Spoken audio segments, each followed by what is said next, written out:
تو قومی سطح پہ بھی حلم کسے کہتے ہیں؟ بردباری، برداشت.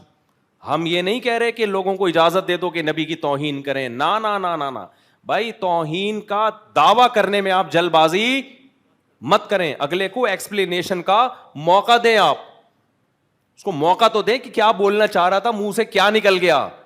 ہمیں حدیث میں اس کی مثالیں ملتی ہیں کہ ایک شخص کلمہ کفر نہیں بولنا چاہ رہا تھا، منہ سے کلمہ کفر نکلا، لیکن اس کو مہلت دی گئی ہے. حدیث میں اس کی مثالیں ہیں.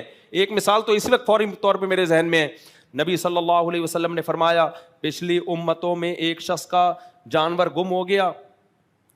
مثال دی نبی نے نا کہ ایک شخص جو ہے، اللہ کو توبہ اتنی پسند ہے کہ جیسے کوئی شخص ریگستان میں ہو، اس کا اونٹ اور ساز و سامان گم ہو جائے اور وہ موت کے انتظار میں لیٹ جائے، موت کے انتظار میں لیٹ جائے اور آنکھ لگ گئے اسی اسنا میں. جب آنکھ کھلی ہے تو اس نے دیکھا کہ اس کا اونٹ اور سب کچھ اس کے سامنے، تو کتنا خوش ہوگا نا. تو اللہ کے نبی نے فرمایا اسی طرح جب کوئی بندہ توبہ کرتا ہے تو اللہ اس سے بھی زیادہ خوش ہوتے ہیں. اس حدیث میں آخر میں ہے کہ وہ بندہ اتنا خوش ہوا کہ اس نے کہا اے اللہ تو میرا بندہ اور میں تیرا خدا. ٹھیک ہے نا، یہ کلمہ کفر ہے یا نہیں ہے؟ لیکن آپ صلی اللہ علیہ وسلم نے غصے سے نہیں یہ بات فرمائی کہ وہ بندہ کہہ رہا ہے اللہ تو میرا بندہ اور میں تیرا خدا. آپ نے فرمایا اخطأ من شدت الفرح، اتنا خوش ہوا تھا کہ خوشی میں اس کو پتہ ہی نہیں کہ میں زبان سے کیا نکال رہا ہوں. یہاں لوگ کہتے ہیں نہیں اس کو پتہ ہونا چاہیے میں زبان سے کیا نکال رہا ہوں. بھائی بعض دفعہ نہیں پتہ ہوتا انسان کو کہ میں زبان سے کیا نکال رہا ہوں. اس کو جلد بازی میں کوئی بات ہوئی ہے اس کو موقع تو دو. اور یہ لوگ خود جب ان کی زبانیں لڑکھڑاتی ہیں نا پھر چوڑے میں آتے ہیں. جو دوسروں کے ساتھ کر رہے ہوتے ہیں وہی ان کے ساتھ ہوتا ہے، وہی ان کے ساتھ ہونا شروع ہو جاتا ہے. تو اخطأ من شدت الفرح، نبی نے یہ جاگتی حالت میں اس نے کیا. یہ نبی جو مثال دے رہے ہیں نا جاگتی حالت کی. اسی طرح ہم کہتے ہیں جو اشرف علی رسول اللہ والا کلمہ پڑھانے کا جو منجن آج کل جہلم والی سرکار نکال رہی ہے نا، وہاں بھی ہے کہ اس کو خواب میں آیا لا الہ الا اللہ اشرف علی رسول اللہ. تو انجینئر کہتا ہے کہ جاگتی حالت میں بھی، واقعی جاگتی حالت میں بھی اس نے پڑھا ہے. لیکن کیسے پڑھا ہے؟ کہہ رہے میری خواب سے آنکھ کھلی ہے تو میری زبان پہ غیر اختیاری طور پہ یہ کلمہ آ رہا ہو، کیونکہ خواب میں یہ دیکھ رہا ہے نا. تو جاگتی حالت میں بھی یہ کلمہ اس کی زبان سے جاری ہوا اور گھبرا رہے کہ یہ ہو کیا رہا ہے. اس کا مطلب وہ جان بوجھ کر یہ کلمہ زبان سے نہیں دہرا رہا تھا. تو بھائی جب ایک چیز اختیار میں نہیں ہے تو اس پہ نہ فتوے لگتے ہیں نہ اس کو برا بلا کہا جاتا ہے، بلکہ اس کی تعویل کی جاتی ہے. جیسے یہ جو شخص تھا جس کی نبی صلی اللہ علیہ وسلم نے مثال دی ہے، اس نے تو اشرف علی رسول اللہ والے کلمے سے بھی زیادہ بڑا جرم کیا تھا. اس نے تو کہا اللہ تو میرا بندہ میں تیرا خدا. یہ تو اور کیونکہ ختم نبوت کا انکار بھی جرم ہے، لیکن اللہ کو اپنا بندہ کہہ دیتے نا، اس سے بڑا جرم تو دنیا میں کوئی ہو نہیں سکتا. اور جاگتی حالت میں کہے ہیں، لیکن آپ نے کیا فرمایا؟ خوشی کی شدت میں کیا ہو گیا؟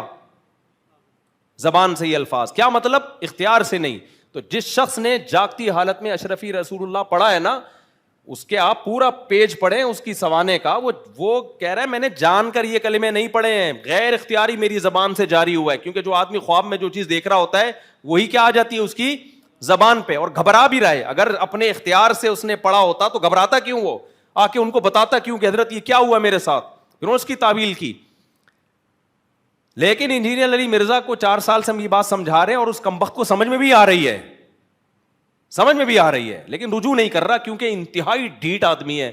ڈھیٹ نہیں، بے شرم آدمی ہے، انتہائی بے شرم انسان ہے. اور ایک مولوی صاحب ہیں پنجاب کے، میرے ذہن سے ان کا نام نکل گیا، انہوں نے انجینئر کی وہ کلپ چلائے ہیں کہ جب اس کے بابے سے ایسی غلطیاں ہوئی ہیں تو کیسی تعویلات کی کر رہا ہے.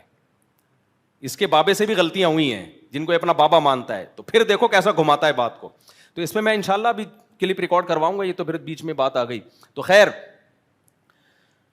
تو اب کیا ہے؟ الحلم والانا جو ہے نا، حلم کسے کہتے ہیں؟ بردباری. تو قوم میں بردباری بولو نہیں ہے. اور کوئی بات نہیں بردباری نہ ہوتی، آپ اس بردباری نہ ہونے پر مذہب کا لیبل لگا کے اور بڑا جرم کر رہے ہو. دیکھو کتنے لوگ چرس پیتے ہیں، کیا اسلام میں چرس ہے؟ نہیں ہے، لیکن چرسی اس پہ اسلام کا لیبل نہیں لگاتے. لیکن اگر کوئی چرسی اسلام کا لیبل لگا کے چرس پینا شروع کر دے کہ یہ عین اسلام ہے، تو پھر چھوٹا مجرم ہوگا یا بہت بڑا مجرم ہوگا؟ بہت بڑا مجرم. تو اسی طرح اسلام میں حلم ہے, بردباری ہے, جلد بازی اسلام میں نہیں ہے, ہلڑ بازی اسلام میں نہیں ہے, جلدی میں کسی پہ فتویٰ لگا دینا, گستاخ قرار دے دینا فوری, یہ اسلام میں نہیں ہے. تو لیکن اگر آپ جلد بازی سے کام لے تو حلم جس کی اسلام میں تعریفیں ہیں اور جلد بازی جس کو اسلام برا عمل قرار دیتا ہے, آپ اگر جلد باز ہو بھائی, لیکن اگر آپ اس پہ عشق رسول کا اور ناموس رسالت کا لیبل لگا دیتے ہو, پھر یہ چھوٹا جرم نہیں ہے, یہ پھر کیا ہے, بڑا جرم ہے یہ. اور قتل انسانی یہ اور عمر قید, یہ تو بہت بڑی سزائیں ہیں, اس پہ تو بہت سخت معیار ہونا چاہیے کسی کو سزا دینے کا. اسلام میں نا حدود ذرا سے شبہے سے ساقط ہوتی ہیں, پتہ ہے آپ کو. یہ جو گستاخ کی سزا ہے نا اسلامی پاکستان کے قانون میں, اس میں یہ لکھا ہوا ہے کہ بطور حد سزا دی جائے گی, بطور حد.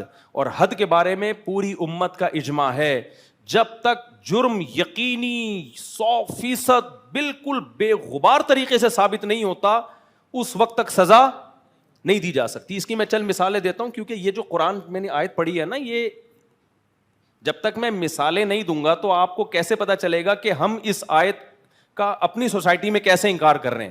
آیت میں نے کیا پڑھی تھی, ان الانسان خلق ہلوعا, انسان جلد باز ہے.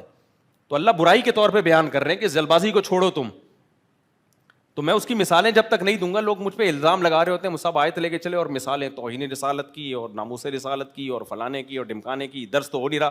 اور بھائی اس آیت کو بیان کرنے کا کیا فائدہ جس کو آپ سوسائٹی پہ اس کا امپلیمنٹ ہی نہیں کر رہے. آپ بتا ہی نہیں رہے سوسائٹی کو کہ کیسے ہم اس آیت کی دھجیاں اڑاتے ہیں. یہ تو پھر وہی خطبہ ہو گیا جو عرب ملکوں میں ہوتا ہے کہ لا کے پکڑا دیا اور خبرنامے کی طرح بیان کر دیا. سب عرب ملکوں میں نہیں ہوتا, بہت سارے ملکوں میں ہوتا ہے کہ آپ کو حکومت ایک پکڑا دیتی ہے, بس یہ آیتیں پڑھیں, ترجمہ کریں اور پتلی گلی سے نکلیں. آپ تو اس سے کیا لوگوں کو فائدہ ہوگا؟ اصل تو یہی ہے نا اس آیت کے, جو ہماری سوسائٹی میں کس طرح سے قرآن کے ان احکام کی دھجیاں. قرآن تو آپ کو اخلاقیات بہت زبردست سکھاتا ہے. ہم تو قرآن کے صرف نماز روزے کو لے کے بیٹھے ہوئے ہیں, اخلاقیات کا پورا باب, معاملات کا پورا باب, نکاح طلاق کے حکام اور خرید و فروخت کے حکام, اور کیا کیا انسان کے اندر اخلاقی صفات ہونی چاہیے. یہ تو پورا قرآن کا ایک بہترین چیپٹر ہے. اور یہ اگر مذہبی لوگوں میں ہی نہیں ہوگا تو بھی بہت برا ہے, اور مذہبی لوگوں میں نہ ہو اور اس نہ ہونے پہ لیبل لگا دیں اسلام کا, پھر تو بہت ہی زیادہ برا ہے. نہیں آ رہی میرا خیال ہے بات سمجھ میں؟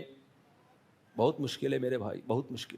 وہی ہو گیا, گلاس پہ الغفار لکھا ہوا ہے, ان کا نام کچھ اور تھا, لیکن وہ نیٹ کی ایک بک, صاحب مجھے کہہ رہے ہیں صاحب اس کے خلاف بیان دیں, الغفار کمپنی کا نام کچھ اور تھا, لیکن اصل کمپنی کا نام نہیں لینا چاہتا نا, ایسا نہ اسی کمپنی کی واٹ لگا دیں لوگ جا کے. تو وہ گر گیا تو اب کیا ہوگا, توہین ہوگی اللہ کے نام کے. میں نے کہا بھائی کریم بھی نام ہوتا ہے بس, اور رحیم بھی بہت سے لوگوں کا نام ہوتا ہے, کمپنیوں کے نام بھی رحیم ہوتے ہیں, کریم ہوتے ہیں, کیا کیا کرو گے بھائی. تو کریم تو فراڈ کر ہی نہیں سکتا. لوگ کہیں گے یہ کریم فراڈی, اللہ کا نام ہے کریم, اس کا احترام کرو. بھائی ہم کریم صاحب جو ہیں وہ ان کی بات کر رہے ہیں. جب اللہ کے نام کے, جیسے حلیم وہی ہے, لوگوں نے شوشہ چھوڑ دیا تھا کہ حلیم کو حلیم نہ کہو, دلیم کہو. ایک صاحب نے کہا آپ دلیم کھاتے ہو, میں نے کہا یہ کیا ہوتا ہے, کہہ رہے ہیں حلیم کو دلیم. میں نے کہا ہم حلیم کو حلیم ہی بولتے ہیں بھائی, جو ہے وہی بولیں گے. کہہ رہے نہیں حلیم اللہ کا نام ہے. میں نے کہا جب حلیم کو حلیم کہا جاتا ہے اس وقت کسی کا بھی ذہن اس طرف نہیں جاتا کہ یہ کس کا نام ہے, اللہ کا نام ہے. جیسے موسیٰ کا لفظ عربی میں اس طرح کو بولتے ہیں, بلیڈ کو جس سے حلق کرتے ہیں نا, عربی میں موسیٰ کسے کہتے ہیں, بلیڈ کو کہتے ہیں. اب تمام فقہا لکھتے آئے ہیں کہ حاجی کو چاہیے کہ وہ موسیٰ استعمال کرے. اب آپ کو تو اس لیے تعجب ہو رہا ہے یہ لفظ سن کے کہ آپ نے کبھی بلیڈ کے معنی میں استعمال کیا نہیں, اس لیے آپ کا فوراً ذہن حضرت موسیٰ علیہ السلام کی طرف جا رہا ہے.